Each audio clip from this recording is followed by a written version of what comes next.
Валентин Коротких, известный во Волжском районе мастер по изготовлению деревянной посуды. Этим ремеслом занимался в свободное время. Как и в старину, секреты бандарного промысла перенял у отца. Отчим был, отчим, а он всю жизнь столярил, всю жизнь. Ну и я приехал, он тут делал, ну я посмотрел, потом начал сам что-то тоже заготавливать, то делать, то железо, то дерево. Ну, одну-две сделал пробные, а потом что-то так. И чуть свободное время смотришь, обратно есть работа, опять приходишь. Бондарство – это очень древнее ремесло, представляющее собой умение изготавливать деревянную посуду из дощечек. Делали такую посуду бондари, мастера по изготовлению бочек, кадок, кружек и других изделий. Бондарные изделия широко использовались в хозяйстве для приготовления кваса, засолки и хранения рыбы, для хранения молочных продуктов, меда. Поэтому бондари жили практически в каждой деревне. Раньше в деревнях-то денег не было, покупать нечего было. Картошку, капусту, все солили, солили, грибы, все солили. Солено до этого вот еще больно-то не на что было разбежаться. Да-да, там, наверное, каждой деревне, наверное, было, тогда много было. Смотришь, было в деревнях, где старики были, там инструмент столярный, да чего, да все приспособы. Но эти вот бочки, вот эти мы так делаем, а вон по книжке-то сделано, ну как они, эти яйцеобразные были. Но там надо делать приспособление другое, там левую сторону строить, правую приспособление. У каждого мастера были свои секреты, которые он передавал преимущественно сыну. Исчезли с лица земли такие деревни, как Верхняя Котья, Старая Колногорова, Новая Вари, Новогорская, Вильгурт, Прудки. Кто-то из мастеров этих деревень передал свое мастерство ученикам, а где-то вместе с деревнями канули в прошлое секреты. Старые мастера с большим вниманием относились к выбору материала. Мастера учитывали породу дерева, влажность, условия роста, сезон заготовки и прочие условия. Также они отлично знали и учитывали свойства древесины. Даже в одном бандарном изделии они применяли древесину различных пород. Этот отчим был, так он говорит, самые хорошие бочки, говорит, из елки. Еловые. Липа, говорит, осина, это, говорит, считай, разово, говорит. На год тут она, липа, осина, слабо дерево. А елка, говорит, она вот в реке, он смотришь, годам, говорит, плавает, она столь воды себя не набирает, говорит, она не плавает. А эта липа, осина, говорит, она год только, она тонет. Вот. Дуба-то больно-то доброго-то нету. Все дуба, что, это вон как. На Украину ездили, да, туда он в этот Жермук ездил, там и дубья такие, как свечки стоят. А здесь еще вон коряги стоят, они что-то. Где сучок, так как его обработать ладом? Этот станок, так еще на станке, так еще, а вручную не понравится дуб строгать. Ну, строгали, делали же. Ну, тяжело его. Бондарями испокон веков были только мужчины. Связано это с тем, что ремесло требует применения немалой физической силы. Бондари, превосходно владея инструментом, тонко понимали и чувствовали пластику древесины. Зная различные качества определенных пород, они умело использовали их при изготовлении разных видов деревянной посуды. Процесс нелегкий и не быстрый. Ну, все же порядочно, считать так порядочно же. Сколь надо вот заготовить на доски, да что-то нарезать их. И вот она поуже доски режешь. Если бочка побольше, уже больше рейки эти уже будешь шире делать. Это, видишь, широкую, если сделаешь, вот на маленькую бочку, стенка-то тонка остается. Бондарное ремесло в его исконном истинном варианте уникально тем, что для него не нужно ничего искусственного, все можно брать от природы. Бондарная техника подразумевает только дерево, но со временем мастера начали использовать и металл. Валентин Петрович для бочек тоже использует металлические обручи. Ну, сначала доску берешь, вот примерно небольшую, вот эту, на 40 диаметр верхний. И делаешь ее вот сначала вверх обгадываешь, делается шаблон, А шаблон заказываешь сначала бочку эту делать, какую, допустим, на 40 надо, вот делаешь шаблон сделаешь. Вот тут. А потом вот поэтому меряешь, подгоняешь верхнюю сторону, а потом уже вон это, эти уже так вот уже подходит. Они, ну, потом внутреннюю сторону выкатываешь, потом что-то уже как все. А потом уже на обручи сделал это все заготовку. Вот на эти на обручи ты делаешь. А на обручи собирать ее. Прижимы делаешь, тоже собираешь. Но этот меньше, этот на больше, на 118 такие дела.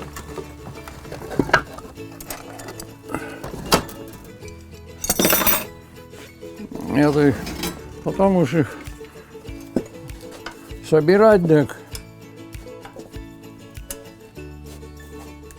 Ну вот так, таким макаром ты собираешь, сколько штук, по 5, по 6, опять прижал. А потом это прижмешь, этим зажмешь, чтобы уже насколько. А потом уже нижнюю часть делаешь обратно, тоже опять приспособление стягиваться. В книжке написано там цепями, а у меня цепи не сделал. Такое, так я приспособил сам для себя, так где-то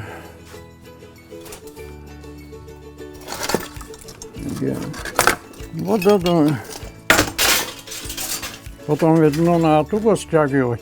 Вот этим стягиваешь, тросом я уж стягиваю. Затягиваешь и сюда, и из-за этого.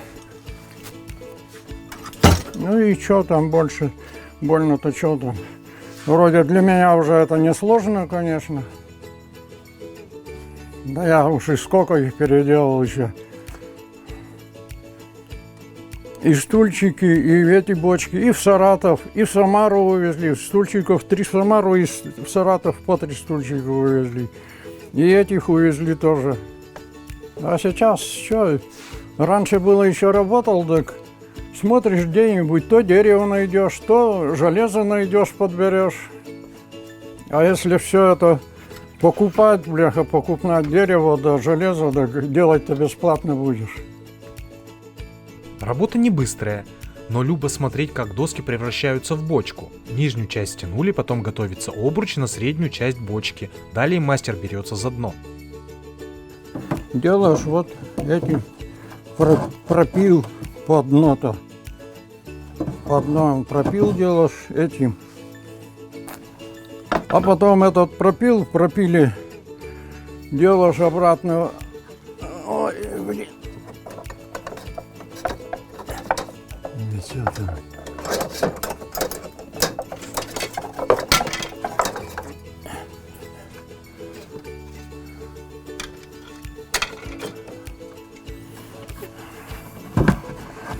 И вот потом делишь это на 6 частей, подгоняешь.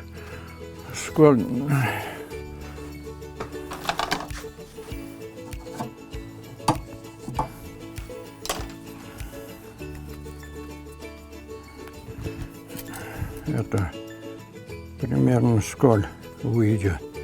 На удалую больше было. 2,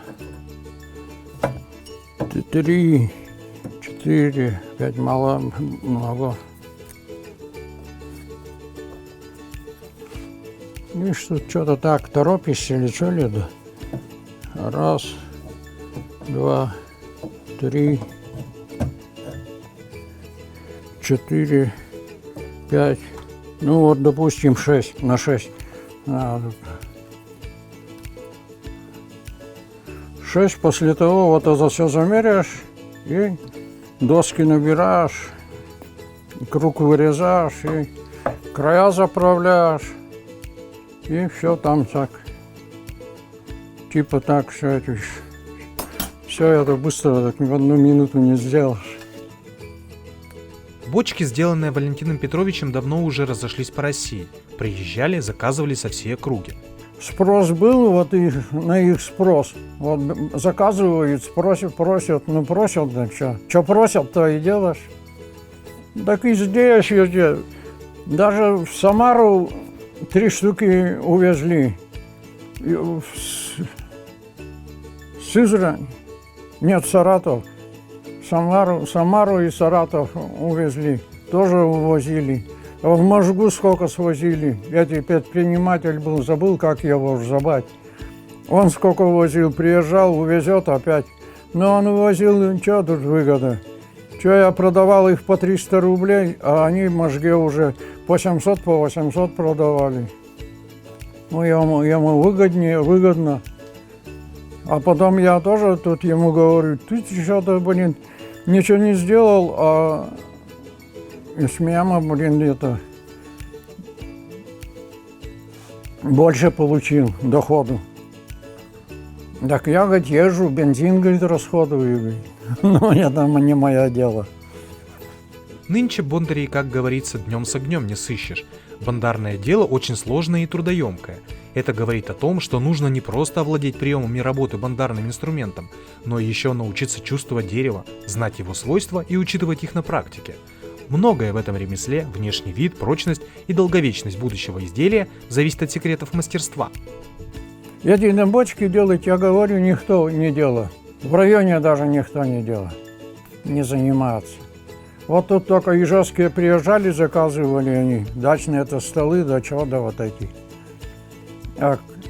Они говорят, вот тут да, где-то в Симсинском районе где-то еще кто-то там делать занимается, а больше никто. Валентин Петрович давно уже на пенсии, в мастерской появляется все реже и реже.